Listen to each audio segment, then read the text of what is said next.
hallowed wood-paneled halls of Congress, where truth is often a casualty of ambition, a confrontation of epic proportions was about to unfold.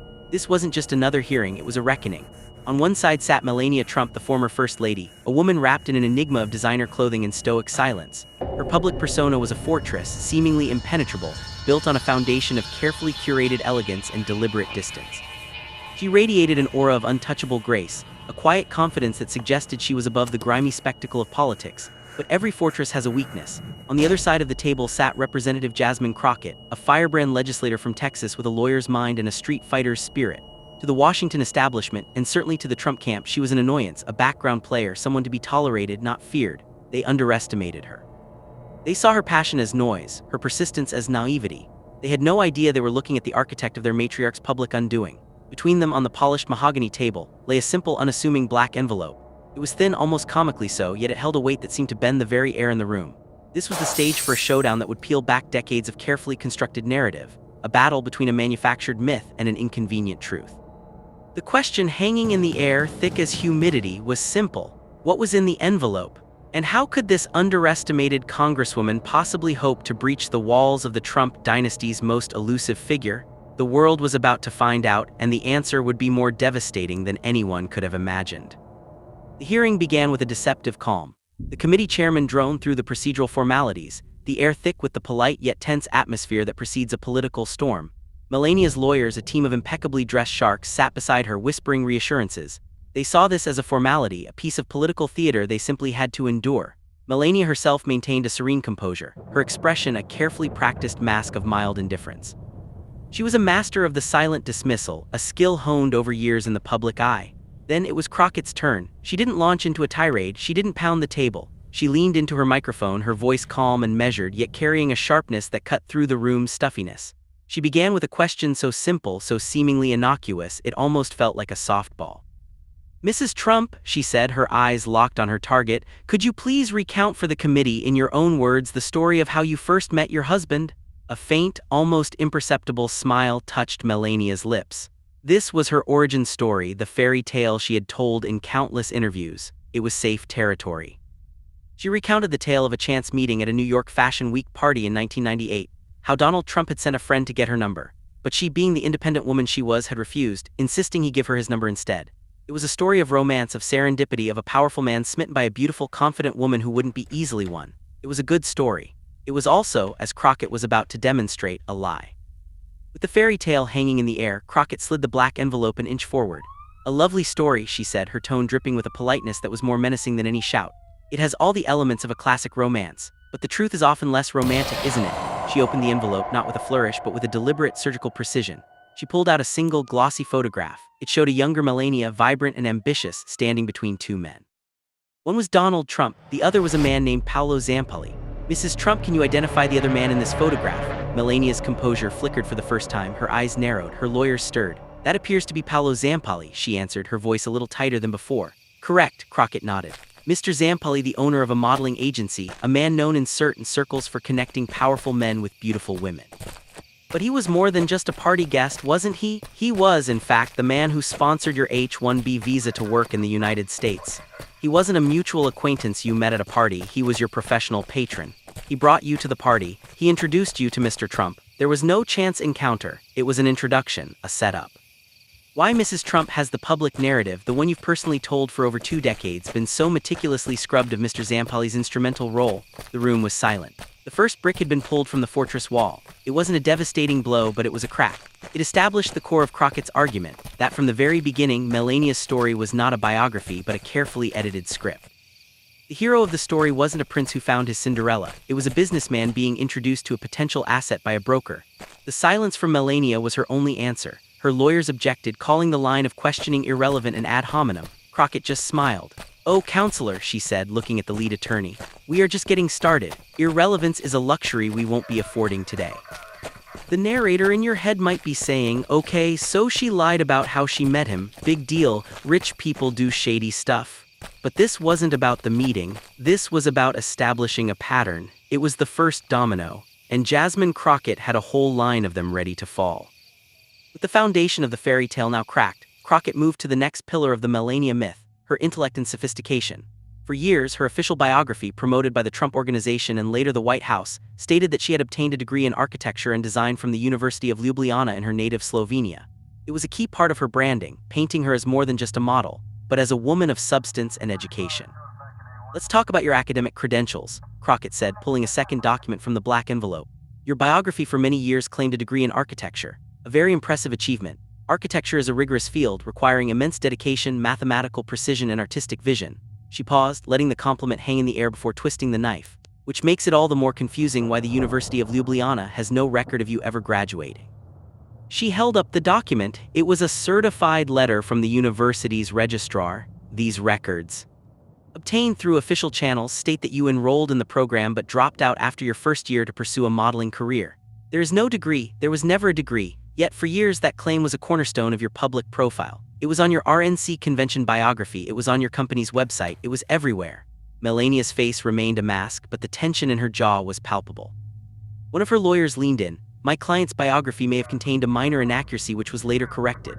Crockett laughed, a genuine sharp laugh that echoed in the silent room. "A minor inaccuracy? Counselor, if I put on my resume that I'm a brain surgeon and I once watched an episode of Grey's Anatomy, that's not a minor inaccuracy. It's a lie. It's an attempt to present a qualification you have not earned. Why was this inaccuracy allowed to persist for so long? Was it because the image of a model with a degree was more valuable, more marketable than the reality of a model who dropped out of college?" The jab was direct and brutal.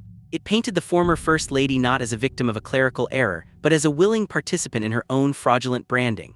It was a pattern of inflation, of stretching the truth until it became something else entirely. Crockett wasn't just questioning the facts. She was questioning the character of a woman who had for years been presented as a paragon of grace. She was suggesting that the entire persona was a carefully constructed illusion, built on a series of small, manageable lies that, when stacked together, formed a mountain of deceit. The public was told they were getting a sophisticated architect of style. Crockett was arguing they got a college dropout who was good at posing.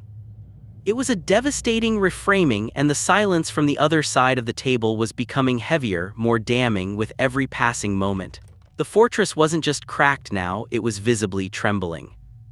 Now Crockett moved from the personal to the political, from character to legality. This was where the stakes escalated dramatically. The questioning shifted to the very foundation of Melania Trump's American dream, her immigration status. Specifically, her acquisition of the EB-1 visa in 2001, a visa so rare and prestigious it's colloquially known as the Einstein visa. "Let's discuss your journey to American citizenship," Crockett began, her voice taking on the precise, methodical tone of a prosecutor laying out a complex case. "You came here on a visitor's visa, then obtained a series of H-1B work visas. But then in 2001 you achieved something truly remarkable. You were granted an EB-1 visa for extraordinary ability." Crockett paused, letting the term sink in. Extraordinary ability. "The United States government reserves this visa for," and I quote from the official criteria, "individuals with extraordinary ability in the sciences, arts, education, business, or athletics which has been demonstrated by sustained national or international acclaim." The guidance gives examples: a Nobel Prize, an Oscar, an Olympic medal. It's for the best of the best, the top 1% of the 1%. She looked directly at Melania. "Mrs. Trump, in 2001, what was your extraordinary ability? What was the sustained national or international acclaim you had achieved? Your modeling career at that point was solid, but by no means at the supermodel level of a Cindy Crawford or a Naomi Campbell, women who were household names. You had done some catalog work, some magazine spreads. Respectable work, certainly, but was it Nobel Prize worthy? Was posing for the Sports Illustrated swimsuit issue the modeling equivalent of winning a Pulitzer?" The sarcasm was biting. Her lawyers immediately objected, calling it insulting. Crockett waved them off. "This isn't an insult, it's a direct question about legal qualification. The bar for this visa is astronomically high. We have records of who else received this visa around that time. A renowned cancer researcher who had pioneered a new gene therapy. A concert pianist who had sold out Carnegie Hall for a decade. A theoretical physicist whose work was revolutionizing our understanding of the cosmos. And a Slovenian model whose biggest claim to fame was a Camel cigarette billboard in Times Square. One of these things is not like the others." She leaned forward again, her voice dropping to a near whisper. "So the question for this committee and for the American people is how? How did you, a moderately successful model, convince the United States government that you possessed an extraordinary ability, on par with the world's leading scientists and artists? Was your ability to look good in a bikini truly a matter of national interest? Or was there another factor at play? Was your application perhaps smoothed by the influence of a certain powerful, well-connected New York real estate developer you happened to be dating at the time?" The implication was explosive. She was no longer just accusing Melania of lying on a resume. She was accusing her of participating in a fraudulent scheme to obtain a visa, of subverting the nation's immigration laws through influence and connections. This wasn't just about a pattern of omission anymore. This was about a potential abuse of power, a fundamental corruption of a system designed to attract the world's greatest minds. The Einstein visa was the golden ticket, the legal mechanism that allowed her to stay, to thrive, and to eventually become a citizen.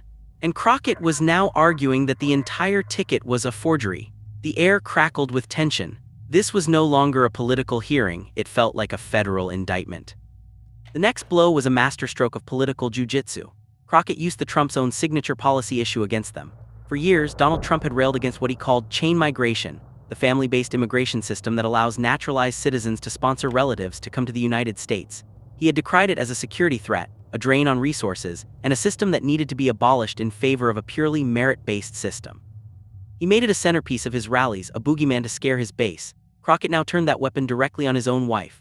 After you became a U.S. citizen in 2006, Crockett said, her tone deceptively calm, you availed yourself of the family-based immigration process. Is that correct? Melania, seemingly on advice from her lawyers, gave a curt nod. Yes, and through this process, Crockett continued, you sponsored your parents, Victor and Amalija Navs, for their green cards. They subsequently became U.S. citizens in 2018. You also sponsored your sister, Inez Noss, who is now a legal resident. This is the very system your husband has publicly, repeatedly, and viciously attacked as chain migration. He has called it a disaster.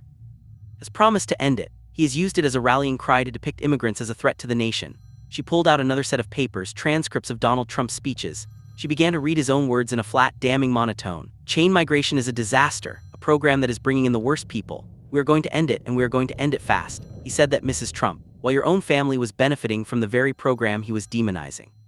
She put the papers down. So my question is one of profound hypocrisy. How does one reconcile this? How can your family champion a political platform that would have denied your own parents and sister the very path to citizenship they used? Is this a case of rules for thee but not for me? Was chain migration only a disaster when it involved families from countries your husband found less desirable? Or was the entire political stance just cynical theater, designed to rile up a base, while you privately took full advantage of the laws you were publicly condemning? This was a direct hit on the moral authority of the entire Trump brand. It wasn't just about Melania anymore, it was about the staggering, two-faced nature of their political enterprise. It exposed a rod of hypocrisy at the core of their most cherished policy position. Crockett framed it perfectly. The Trumps wanted to pull up the ladder right after their own family had finished climbing it. It was a betrayal not just of their political supporters, but of every immigrant family who had been maligned by their rhetoric. Melania had no answer. Her silence, once a tool of elegant aloofness, now read as pure, unadulterated guilt. She had been caught not in a lie about her past, but in a living, breathing contradiction that defined her family's political legacy. You could almost hear the fortress walls groaning, the mortar turning to dust under the relentless pressure of Crockett's assault. The crowd in the hearing room was captivated. Even the stoic members of the press gallery were furiously typing, recognizing that this was a political takedown for the ages. Jasmine Crockett wasn't just winning an argument, she was dismantling an icon piece by hypocritical piece. The tension was now at a fever pitch. Crockett had established a pattern of deception, from the trivial to the profound. She had shown how Melania's personal narrative was a fabrication, her professional credentials inflated, her legal pathway to America highly questionable, and her family's own actions a direct contradiction of their political platform. Now it was time to tie it all together. It was time for the final, devastating blow. It was time to reveal what was truly in the black envelope. Crockett paused, letting the silence in the room stretch to an uncomfortable length. She looked at the other members of the committee, at the press, and finally back at Melania Trump. This pattern of evasion isn't new, she said, her voice low and steady. It has been the strategy from the very beginning. Let's go back to the 2016 campaign. When these questions about your immigration history first surfaced, your husband promised a press conference. He stood before the American people and said, we're going to hold a press conference in the next couple of weeks, and we will have full transparency, we will have all the papers. Do you remember that promise, Mrs. Trump? Melania stared back, her face a blank canvas. That press conference never happened, Crockett stated flatly. The full transparency never materialized. The papers were never shown. Instead, the strategy was to ignore, deflect, and wait for the news cycle to move on. Because the truth, as we've established today, was too damaging. The truth would have revealed that the entire story was a house of cards. She picked up the black envelope, holding it up for all to see. For years, people have wondered how all these pieces fit together. The convenient introduction, the inflated resume, the impossible visa, the political hypocrisy. They all seemed like separate, puzzling incidents, but they are not separate, they are all connected. They are all symptoms of the same disease, a frantic effort to protect a narrative built on influence and deceit. They are all threads leading back to a single point. Her hands moved slowly, deliberately. The room held its breath. This was the moment. The smoking gun. She reached inside and pulled out the final document. It wasn't a photograph. It wasn't a university record. It was a sworn affidavit. This, she announced, her voice ringing with finality, is a sworn statement from a former executive at Paolo Zampalli's modeling agency. This individual was responsible for handling visa applications for the models. In this affidavit, under penalty of perjury, this person testifies to direct requests they received. Crockett began to read from the document. In late 2000, Mr. Zampalli instructed me to prepare an EB-1 visa application for Melania Trump. I expressed my concern that she did not meet the stringent criteria for the extraordinary ability category. Mr. Zampalli told me not to worry about the details. He said, and I quote, "Donald needs this handled. He wants her to have the best. Make the resume look as good as possible and I will handle the rest. I have friends who can push it through." The words landed like a series of explosions. The room erupted in gasps and frantic whispers. Crockett had just connected everything. The man who introduced them, Paolo Zampalli, was the same man who allegedly orchestrated the fraudulent Einstein visa, allegedly at the behest of Donald Trump himself. It wasn't a series of coincidences, it was a conspiracy. The introduction wasn't a chance meeting, it was the beginning of a transaction. The visa wasn't earned through merit, it was acquired through influence. The entire story, from the moment they met to the day she became a citizen, was a lie, facilitated by a network of powerful people bending and breaking the rules. Crockett placed the affidavit on the table. The black envelope was now empty, its purpose was served. It was never about serendipity, Crockett concluded, her voice filled with a cold, righteous anger. It was about sponsorship. It was never about a degree in architecture. It was about creating a veneer of sophistication. It was never about extraordinary ability. It was about extraordinary connections. And it was never about ending chain migration. It was about slamming the door behind you after your own family was safely inside. This isn't just a story of one woman's journey. It's a story of how power and privilege can warp the truth and corrupt our systems. It's a story of a myth that was sold to the American people, a myth that has finally today come crashing down. The hearing was effectively over. Melania Trump sat frozen, the mask of composure finally shattered, replaced by a look of cold, hard fury. Her fortress had not just been breached, it had been leveled. Jasmine Crockett, the underestimated congresswoman, had not just won a political debate. She had exposed a foundational lie at the heart of the Trump dynasty, using nothing but the truth, a sharp mind, and a single devastating black envelope.